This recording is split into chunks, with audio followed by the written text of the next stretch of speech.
എവിടെയാ പരിഹാരം? ശ്രദ്ധിക്കൂ സ്നേഹിത, പോലീസിന്റെ എണ്ണം ഇവിടെ കൂടിയിട്ടുണ്ട്.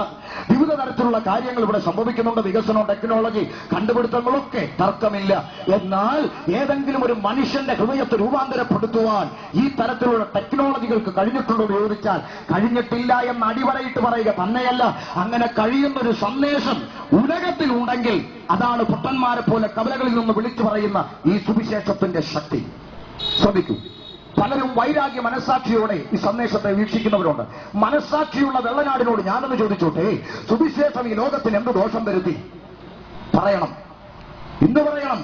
ശ്രദ്ധിക്കൂ, സുവിശേഷം ലോകത്തിന് എന്ത് ദോഷം വരുത്തി? നിങ്ങളുടെ വെള്ളനാട് ഈ ഗ്രാമത്തിൽ സുവിശേഷം കേട്ട് ഒരുത്തം കുടിയനായിട്ടുണ്ടെങ്കിൽ പറ, ഷമീർ ഇന്ന് ഇതിവിടെ വെച്ച് അവസാനിപ്പിക്കാം. സുവിശേഷം കേട്ട് ഒരുത്തം ഒരു കൊലപാതകയായിട്ടുണ്ടെങ്കിൽ പറ, ഇവിടെ വെച്ച് അവസാനിപ്പിക്കാം. വേണ്ട, സുവിശേഷം കേട്ട് നിങ്ങളുടെ നാട്ടിൽ നിങ്ങളുടെ മകനോ മകളോ മരുമകളോ ഏതെങ്കിലും ഒരുത്തം നശിച്ചു പോയെന്നോ, അല്ലെങ്കിൽ നിങ്ങളുടെ ഈ പ്രസംഗം കേട്ട് ഉടനെ എന്റെ മോൻ ആദ്യത്തെ പെഗ് അടിക്കാൻ തുടങ്ങിയെന്നോ അങ്ങനെ പറയാൻ ഒരുത്തനുമില്ല.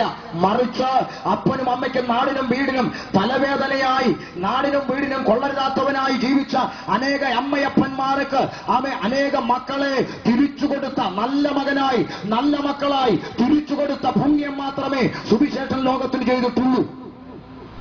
ശ്രദ്ധിക്കൂ സ്നേഹിത, തിരുവനന്തപുരം ടൗണിന്റെ ഹൃദയഭാഗത്തിരിക്കുന്ന ചെങ്കൽച്ചോള എന്ന് പറഞ്ഞ കോളനി, ഞാൻ പറയാതെ നിങ്ങൾക്കറിയാം, നിങ്ങളുടെ നാടാണല്ലോ.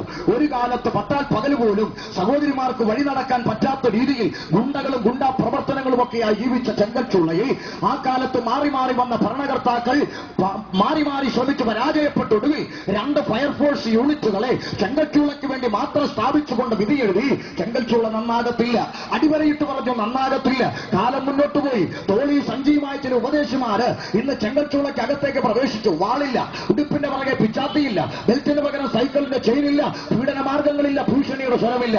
സ്നേഹത്തിന്റെ സന്ദേശവുമായി അതിനകത്ത് പ്രവേശിച്ചപ്പോൾ ഇന്ന് നിങ്ങളൊന്ന് കടന്നു ചെന്നേ, ഞങ്ങളെപ്പോലുള്ളവർ അതിനകത്ത് പ്രവേശിക്കുമ്പോൾ തണ്ടും തടിയുമുള്ള മസിലുള്ള ചെറുപ്പക്കാര് മുണ്ടിന്റെ മടിക്കുത്തെങ്കിലും ഒന്ന് അഴിച്ചിട്ട് ബഹുമാനിക്കത്തക്കവണ്ണം ഒരു വലിയ മാറ്റം വരുത്തിയിരിക്കുന്ന അവസ്ഥ ചെങ്കൽച്ചോളയ്ക്കകത്ത് കാണാം. ഇത് ചെയ്തത് പോലീസ് ഭരണകൂടമല്ല.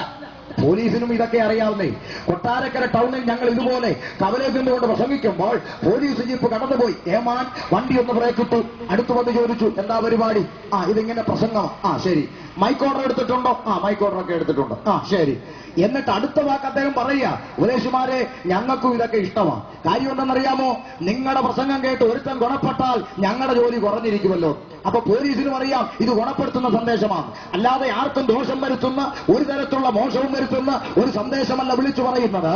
അതുകൊണ്ട് ഇന്ന് ഈ സന്ധ്യാസമയത്ത് വെള്ളനാട് എന്നെ കേൾക്കുന്ന സഹോദര സഹോദരി, നിന്റെ കുടുംബത്തിനകത്ത് മദ്യപാനത്തിന്റെയും വെറുക്കുത്തിന്റെയും മയക്കുമരുന്നിന്റെയും അടിമത്തത്തിൽപ്പെട്ട് നശിച്ചുകൊണ്ടിരിക്കുന്ന യുവ തലമുറ അല്ലെങ്കിൽ തകർച്ചയുള്ള കുടുംബങ്ങളോട് ഞങ്ങളുടെ അനുഭവത്തിൽ നിന്നുകൊണ്ട് വിളിച്ചു പറയട്ടെ, ഈ യേശുദേവന്റെ സ്നേഹം ഒരു വ്യക്തിയുടെ ഹൃദയത്തിൽ എന്ന് കടന്നു വരുന്നുവോ, പീഡനത്താലല്ല, അക്രമ മാർഗത്താലല്ല, ഇന്നും സ്നേഹത്തിന്റെ സന്ദേശത്തിൽ അവൻ അറിയാതെ അവന്റെ ജീവിതത്തെ മാറ്റുന്ന ഇതുപോലെ നാണമോ അല്ലെങ്കിൽ മറ്റൊരു തരത്തിലുള്ള ലജ്ജയോ ഒന്നും കൂടാതെ കവലയിൽ നിന്നുകൊണ്ട് പരസ്യമായി പാടുവാനും ഇത് വിളിച്ചു പറയുവാനും തക്കവണ്ണം യാതൊരു തരത്തിലുള്ള ലജ്ജയില്ലാതെ ഇന്ന് ഈ കാണുന്ന നന്മയിലേക്ക് കൊണ്ടുവന്ന സന്ദേശം ഇന്ന്